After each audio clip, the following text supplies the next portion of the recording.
All right, thanks so much, Tucker. Does science point to God?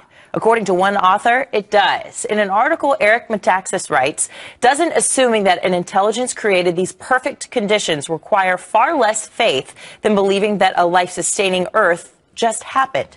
The article has generated almost 6,000 comments and more than 350,000 likes on Facebook, but not without some controversy. Here to explain, King's College senior fellow and the author of the book Miracles is Eric Metaxas himself. Thanks for being with us. Thrilled to be here. So in this piece, you took basically an excerpt from your book Miracles and expounded on it a bit. Outline your main points. Why does science point to God and not away from God? Well, first of all, I didn't even plan to write about this. In the book Miracles, I tell about 30 miracle stories. And then I thought I should talk about science and miracles. So in the front of the book, I talk about science and miracles.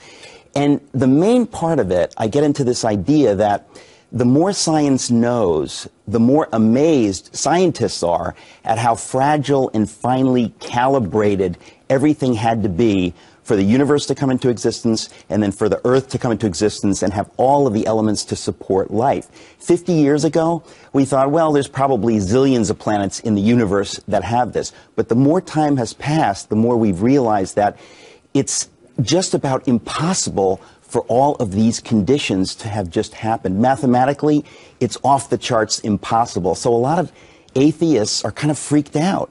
It doesn't make sense. They really believe that random forces would have led to this, but the more we know, the more it seems that it's impossible to believe. Right, so you think that everything that has been created has a creator, and the Earth an intelligent creator rather than this Big Bang Theory. But some on the other side who are critical of you say things like this. Zach West said, this article is very shallow from a scientific perspective, and 90+% of the scientific community rejects intelligent design for a reason. How do you respond? Well, I think they're confusing the terms. I mean, I'm not talking about intelligent design. That usually has to do with evolution. I'm talking about the elements that were necessary for the universe to come into existence. I'll give you an example. Christopher Hitchens, on the other side of the argument, when asked what is the most powerful argument for God, if you had to tell Christopher Hitchens, he said, without any doubt, this argument, the fine-tuning argument. And he said most of his colleagues would agree. So this is powerful evidence. You can't dismiss it because people like Christopher Hitchens say, no, this is a powerful argument. I don't know what to make of it.